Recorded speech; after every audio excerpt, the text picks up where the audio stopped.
Hi, this is Sherita, and my podcast is, of course, Beverly Hills to Barnyard. Most of you are aware of that. Today, I have a very, very special guest coming to you all the way from France. And he and I were just speaking. We haven't actually seen each other in 18 years. This special guest of mine, who is also a friend and colleague, is Thierry Sanchez. But before I bring him on, I want to thank many of you. You've been sending me questions. I have various individuals that have sent me guest requests. And I just want you to know that in addition to highlighting my very special guests like today and my celebrity friends, I'm looking for individuals like yourself that are just looking to pivot in life. Maybe you don't already have a book out, but you're thinking of writing a book and you just have an idea and you're just wanting to kind of air that out in the public.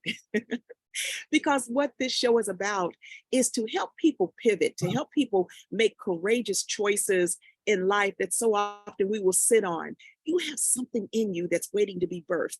And we are here with Beverly Hills to Barnyard to help you do just that. The same way that I lived in Los Angeles for more than 30 years with my office in Beverly Hills. And then I left that area after 30 years and am now living on a farm. That's a major pivot. That took courage, and sometimes it's still scary. So again, that's what Beverly Hills to Barnyard is about. So now let me tell you about my very special guest. As a French and Belgian citizen, Thierry is a self-taught natural leader that has enjoyed developing and managing countless for-profit and nonprofit organizations for national and international projects. With a career steeped in the entertainment industry, Thierry is always ready to discover new projects where the art of fashioning a more humanistic world without borders would be continually encouraged, along with imagination, creativity, and talent. You're definitely going to see that in him. In addition to his expansive career, he has an unlimited passion for wildlife, deserts, the Himalayas, and the Canadian Arctic, where he spent more than 1 year living with the indigenous Inuit population. Now, there's a whole lot more that I can tell you about this wonderful, wonderful man. He's really handsome too, ladies. But I'm going to let him tell you more. So without further ado, because we've got a lot to cover, I want to welcome my very special guest from France, Mr. Thierry Sanchez. Thank you, Sherita. Thank you for coming on. Matter of fact, what time is it there? It's 4 p.m. 4 p.m. And it is very hot. It's like almost 100 Fahrenheit. Yeah, we're getting that here too in Arkansas. Matter of fact, I think it's going to be like 104 today. So Thierry, where now? When we first met, I think you were in Belgium, and then you and I last had, which was about 18 years ago, like we said, we had dinner at this really quaint little place in Los Angeles called The Vine. Hopefully it's still open. You guys, you should go and visit there. Thierry, but I got a couple of questions that I just want to start out with, because again, we have a lot to cover. And again, the show is about empowering individuals. And so I have a question. What has been your greatest obstacle that you've had to overcome? But me, it was mainly, I come from a family, and my parents always took care of people all their life, for not looking after money. My father helped lots of young people, and my mother, everyone around her. So I try to find a way of transforming myself to become a better person, and how I could help others, like my parents, and for the benefit of humanity. So I never thought about France, because I was born in France, or about a country. I see the world. I wanted to conquer and travel, and so that was my main preoccupation. Before the age of 16, I was so shy. You couldn't bring me to any events. I went to sports, but that's all. And first, excuse my French accent, because it's still there. I think that's one of the things we love about you. Okay, so, and if you don't understand, ask me again. And being in peace with myself. I've been fighting all my life with this injustice wound. Is there wounds? Like, if I had always to go after helping people who are treated badly by the system, or so that was my main thing. How to, I had to overcome my, and that was my main challenge, is to become someone that when I was 16, I saw the adults I wanted to become. And then I was like a long journey, because I discovered that through our journey, we do a lot of compromise with our deep values. Then it's like late, and one day, you say, you wake up in the morning and say, why I've got anxiety and all this kind of thing, why I'm in fear. And then you work on that. And that's what I one day I woke up and I was myself. So I was not in fear anymore, no more anxiety. And then I started to say, okay, what do I do with my life? And you know, so. Well, now, you know, I'm glad that you mentioned that about just waking up in fear. So often, many of us, we can feel absolutely amazing one day, and then the next morning, or even through the day, we start feeling a fear or an anxiety, and we don't know why that occurs. And so that's another reason why I am so excited to have this show, because sometimes we just need a boost, whether it's weekly or talking to a friend that can help get us out of what a lot of times we might call that funk. So, and sometimes we're just going through things. So that leads me to my next question. What inspires you when you have to weather the storms of life, Thierry? Okay, mainly it's my parents. My parents were poor, but joyful, and they were in love. So I grew up in the love atmosphere, and I discovered, you know, it takes time to say what were my magic encounters. My parents were, and then through the time and through my traveling and the life I had, I met amazing people who went through a lot of struggles and difficulties, but they managed to become they managed to serve humanity in a way, and that's what I was looking for. And when I am in a bad place, and that does happen, like you say, sometimes it takes a couple of days and then you have the blues.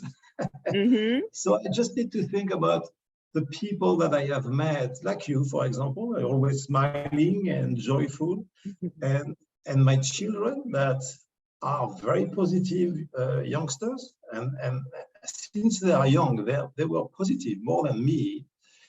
So the people I encounter would change my life. So my richness, it was to meet these people. And when I go bad and I feel that I need to look in another place, and I look at them, or reading the books I wrote with Patrick Gaffney about 10 of these people who had transformed my life.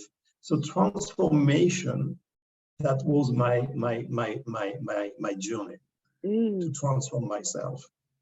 And I believe that, and then through my I will say the best amazing project I ever done in my life was not about all these big things I have done. It's to work with these 32 teenagers for 16 months. It was called the Letter to Humanity workshops. 2 schools, 16 children in each school. And lots of them in hardship, difficulties, and then working with amazing coaches. Only women, I work only with women on this project, except the videographer, we transformed the life of 32 children. And we were supposed to work 6 months with them. We stayed 16 months. And then they discover in themselves what was inside themselves to serve humanity. They found their talent.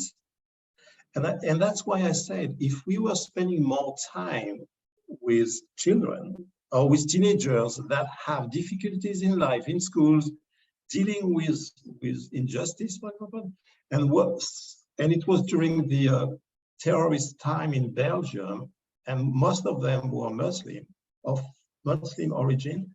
And then we held them and we helped the parents to see that they had amazing children, and they should help them to help them to become what they are supposed to become. And one of these women was a young, she was 17, and she was amazing. And we discovered that she had 200,000 followers writing. She had a small blog, but nobody knew because she had a different name, and she was writing novels. So we said, what you are doing? Why? She said, my parents said, my place is it's at the kitchen. When I finish my school, I go and help my mother.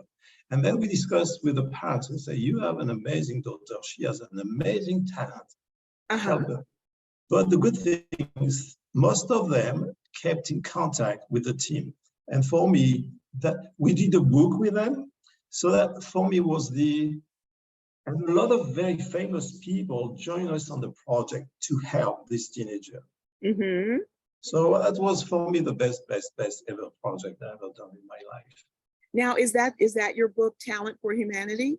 Yeah, that was the following up of the book. Talent for Humanity is about 10 amazing persons. And the idea was there is no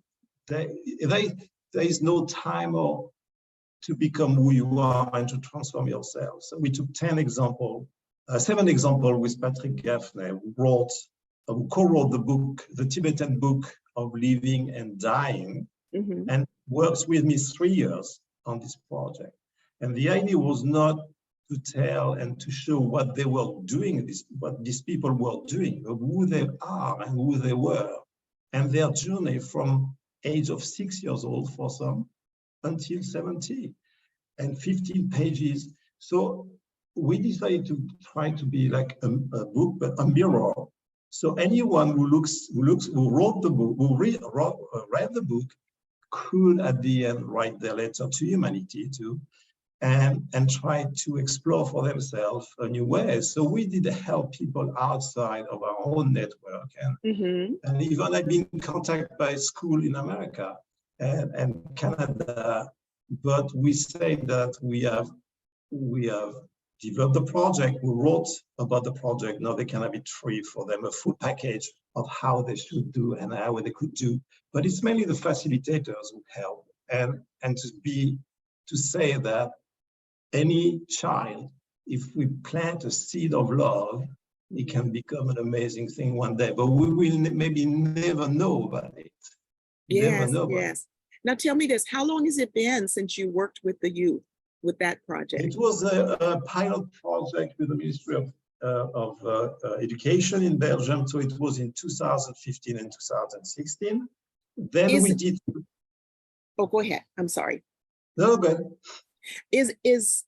Now you were probably in person with them, right? Yeah, I was working with a group of economics. They were studying economics, so I was helping them to raise money for the project of their friend.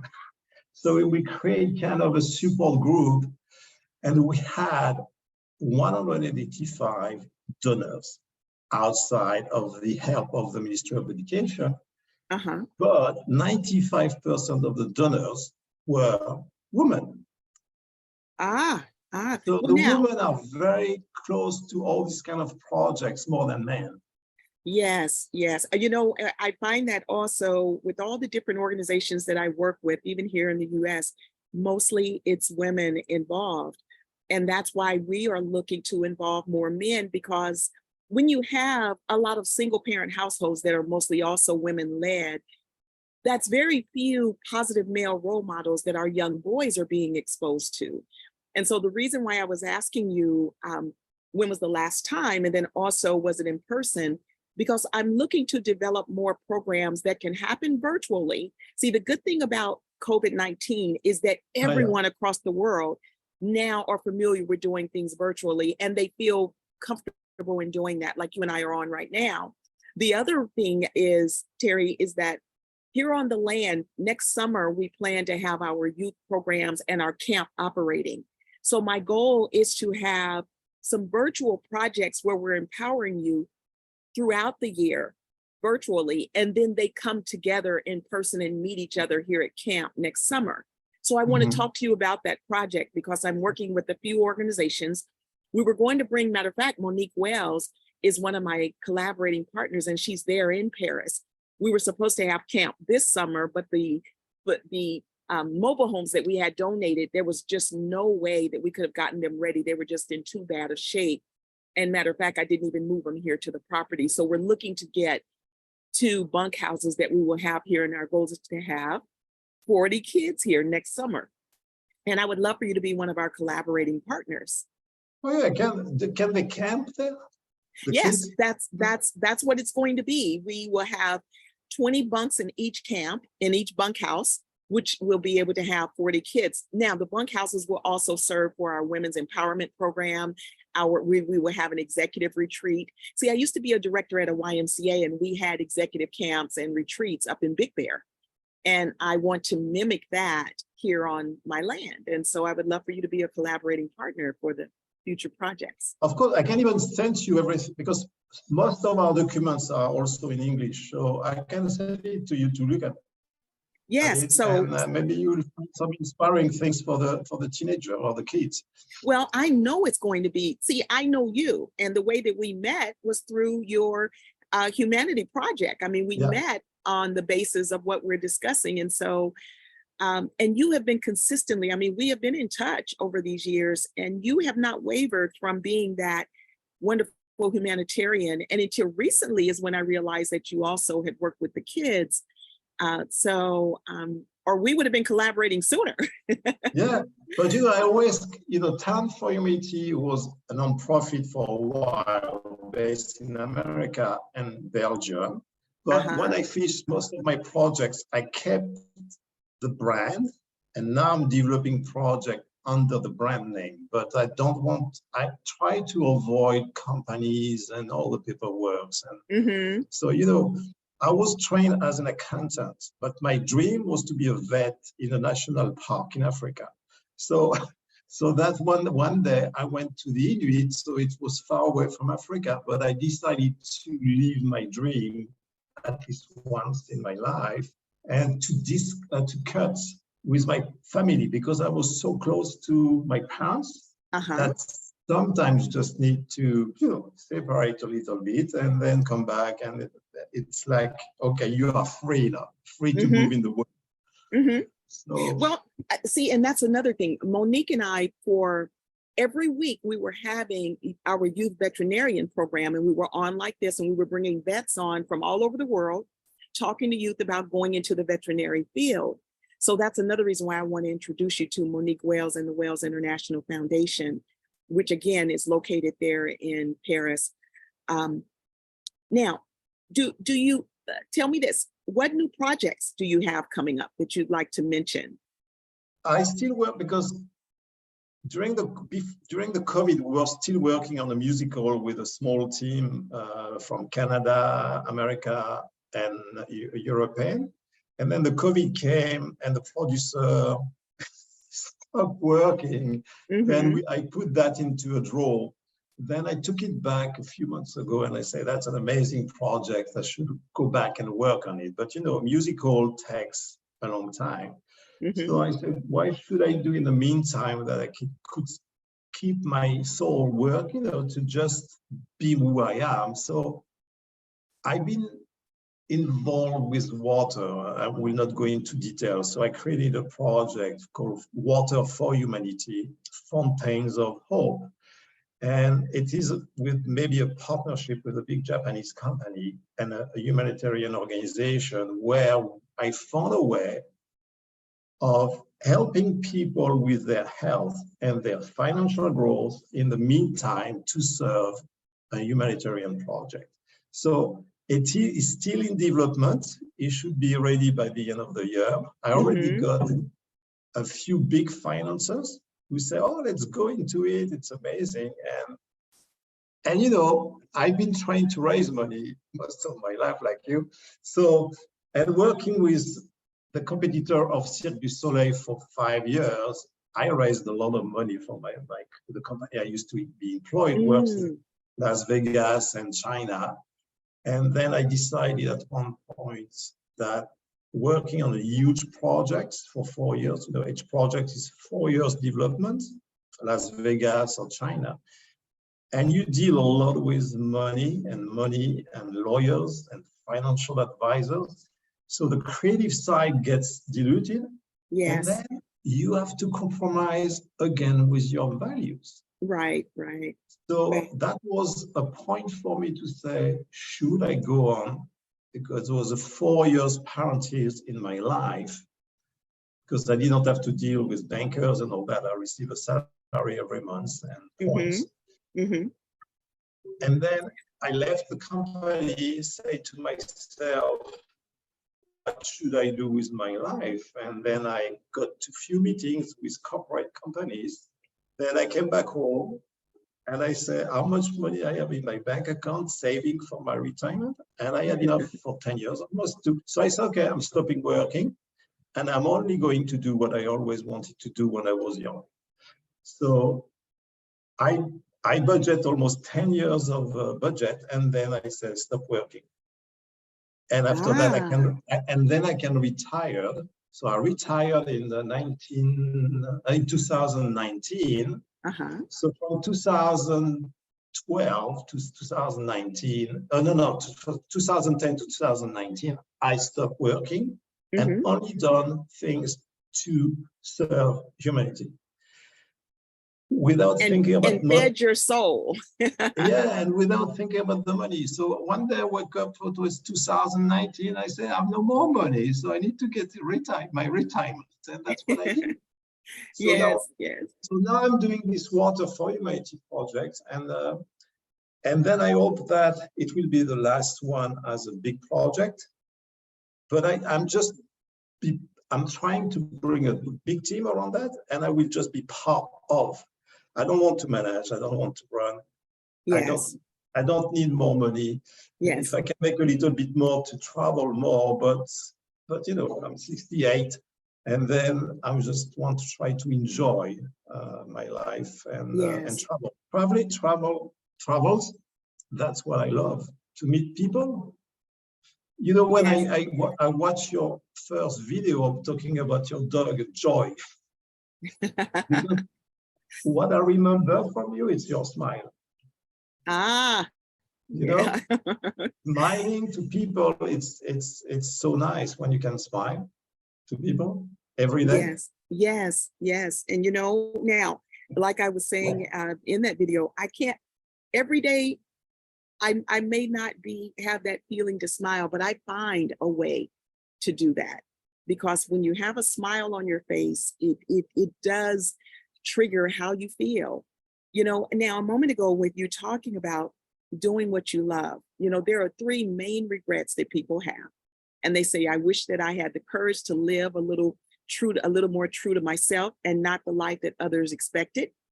I wish that I hadn't worked so hard.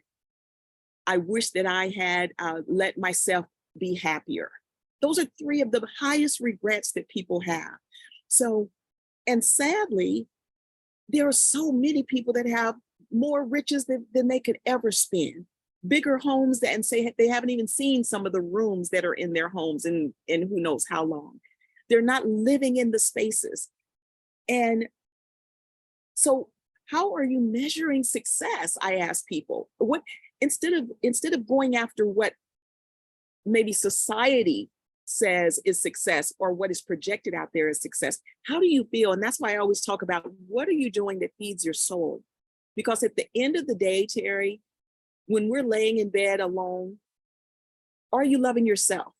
Do you feel good about what has happened that day or even what you're planning to do? Because if you are buying the big cars or trying to live in the big house, at the end of the day, you're alone in that.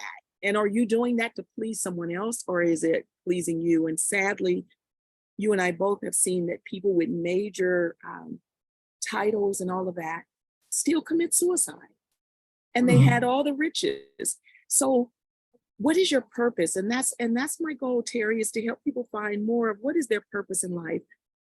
Why are we here? Because a lot of times you hear so many people say that, why am I here? And that's why I want to talk about and talk to individuals like yourself, because I want to help people connect more to that. And so now, how can people reach you, Mr. Humanitarian? Oh, but they can, it's easy on my Facebook page, or then they can write me on private, and I usually use WhatsApp. So if you want to give my phone number, it's better for them to write me on the or they can write me at Thierry. Could you call that the arrobas, the Thierry at talentforhumanity.org. And spell Thierry for them. THIERRY at talentforhumanity.org, or on my private message on my Facebook page, and I always answer. The thing is, I think if I had followed my parents' dream, I would have been an accountant working for the same company until I die, or until I retire. That was the way that people were going. They were having one job. Yes. Me, I decided when I was young to change a job as soon as I knew my job. So I said, oh, I need something else. And then I realized that going to experience wildlife and living an adventure life, I will miss something. So I get the courage to go and spend a year in the Arctic. It was not easy, but I went there. And then I came back, and I don't want to work again. But the thing is, it takes so long time to find oneself, our true nature.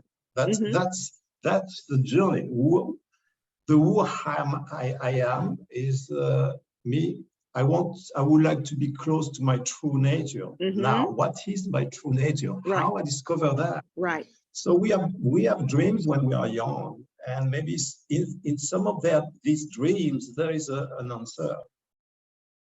Maybe we had a flash. Maybe there is an answer. So I know that I found the way when I lose my anxieties and my fear. And that was the highway for me to go. And it is very hard every day, because we are human, and we have the tendency, complain. I can complain a lot, but I can complain. Well, Terry, we're coming to the close. But when I travel, I'm so happy. I meet people, and I don't want to go back. It's like my friends used to say, Thierry, the problem with you, you always want to go away, but when you come back, you want to go away again. Yes. So it's like I said, I just need a base where I feel good to stay a couple of weeks or 3 weeks, and then I travel. And it's nothing like home. It's no place like home. But Terry, we are coming to a close, sadly. And so again, please provide your contact info for my guests, for my audience, I'm sorry. So as I say, they can contact me on my Facebook page or write to me on Talent for Humanity at Thierry, THIERRY at talentforhumanity.org. org. Great. Well, Terry, thank you. Thank you so much for being on. I'm going to have you back, because we have so much more to talk about. And so I will be contacting you about the collaboration opportunities. Okay, a kiss from France. Thank you. And I will receive that. And to my listeners, I hope that you've enjoyed this wonderful guest. He is an absolutely phenomenal humanitarian, on top of just doing some amazing things in his career. Mr. Thierry Sanchez, thank you for coming to us all the way from France. Everyone, thank you and have a wonderful day. Talk to you soon. Bye-bye.